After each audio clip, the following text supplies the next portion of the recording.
anyway, I wanted to briefly hit on Echo because we just watched it. Yeah. I mean, you and I have different perspectives on it, right?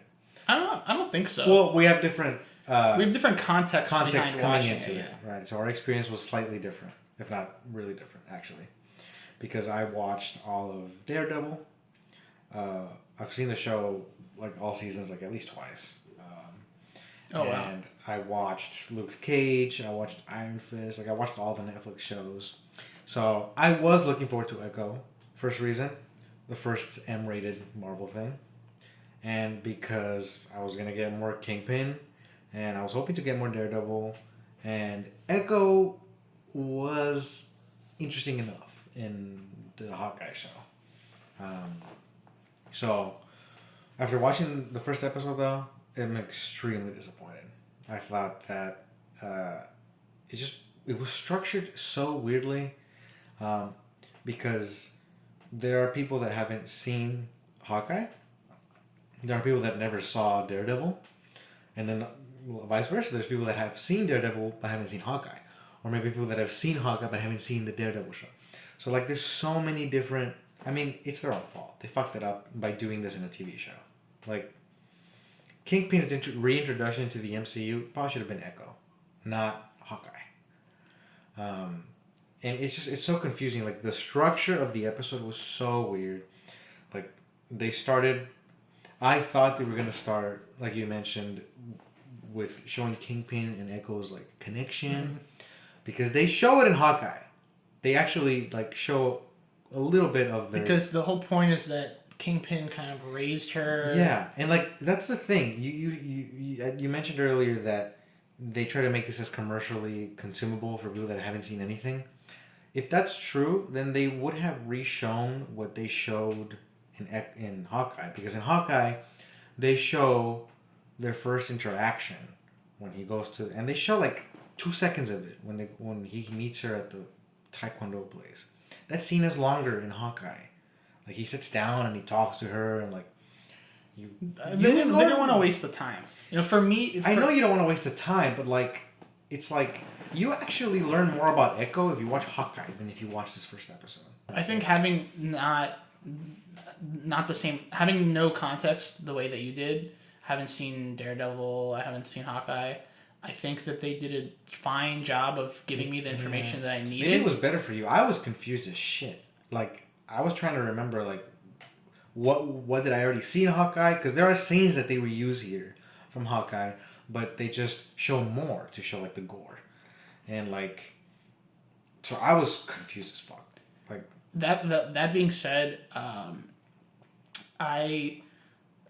didn't like it at all, yeah. but I also wasn't disappointed. It was exactly what I was expecting it to be, which was to be just like another garbage Marvel show. Well, you said you were excited that it was the next M-rated. I was looking forward to seeing what they would do with finally like having a TVMA. It wasn't even that bad, and it was not that bad. No, it was really mild. I was it's literally it like I think more. Winter Soldier had the same amount of violence. The only difference is that Echo has blood splats. That's like the only difference. Yeah, pretty much. I thought it would be, like, significantly gory. And I'm sure compared to Daredevil, it's not... No, it's nothing. And, I don't know. Like, they're not really respecting the lore or the canon either. Because, like I mentioned earlier, Echo... Daredevil does make a cameo in the first episode. It was surprising and welcome. Kind of weird. He shows up really randomly and then, like... It just dips. I guess, obviously, to develop this fucking, like... rivalry between him and Echo. Like I said, the structure's so weird. Like, tonally, it's like he shows up and leaves or whatever, and like they fight a little bit, and Kingpin tells Echo that none of his men have ever held their own against Daredevil. That's a fucking lie. In Daredevil, he gets his ass kicked by regular dudes. Like, I mean, yeah, they're trained and shit. And like the fights are obviously choreographed, but like he almost dies like every other episode. Like he gets injured, like he's running out of breath. Like that's what makes Daredevil so cool. It's grounded, like more grounded, more realistic. So they're not respecting that, and I also like don't.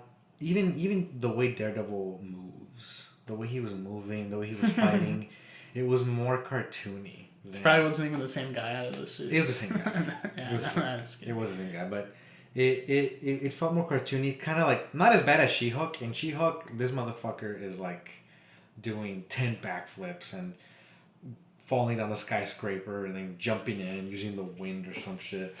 Like using that baton that he has is like a spider web. She-Hulk, Daredevil was ridiculous. But in this one it still felt like really, I don't know, too comic booky. That feels like an unfair criticism, but that's what I like Daredevil. Okay, so yeah, I don't know. Would you continue watching the show? Maybe once I might check out the second episode if I feel like it. If I don't, what I'm probably gonna do is let it finish and see what people think. See like the general consensus. And if people say that, because I have a feeling there's no way people like this. I mean, I'm sure there's some people that like it. I think generally there's no way people are gonna love this. This isn't Loki. Like people aren't gonna love. There's no way. I'll be shocked. We'll find out. No, I can tell you right now. We'll put the Rotten Tomatoes score like on the thing right here when we're after we edit it right here. Yeah, but there's no way people love this. I don't think they're gonna love this. I'm sure that people will like it and whatever, but like I don't think that's a good. I'll probably wait until, like I said, wait until it's over, see what people think, and if it has good reviews, watch it. If not, just like read the wiki page, watch the scenes, like the important scenes or whatever. I don't know. I mean. I think it's interesting to have a deaf and one-legged woman. For me, like I don't. I think it's just a checklist. It is a checklist. Disabled woman. It's a checklist. It's a checklist. Deaf. It's a checklist, but I think the chick's a good actress. Yeah, I haven't seen enough from you I think to she's say doing, one way or another. I think she's doing. I think the well supporting within cast were horrible performances, besides Kingpin. I think everyone else was horrible. I agree with that. Even the Native Americans. Yeah, they were really awful. But I mean, Kingpin's the most interesting part of the show. Like, he didn't do anything. Like, I don't know, dude. It's not good. That's my thing. It's not that good. I'd say it's probably on the same level as Hawkeye. Like, they're both bad for different reasons. But in terms of like quality level, like. Actually, no. I mean, I at least watched Hawkeye all the way through. Well, you said you might for this one. After it's done. You're hungry, huh? Yeah. I wonder if the mic picked that up. Probably. All this. Yeah, no, Echo's not good. I don't know if there's anything you want to add about Echo. The only other thing I want to say about it is that I'm good. Like, I'm not gonna watch anymore. Well, I'll let you know what happens. Okay.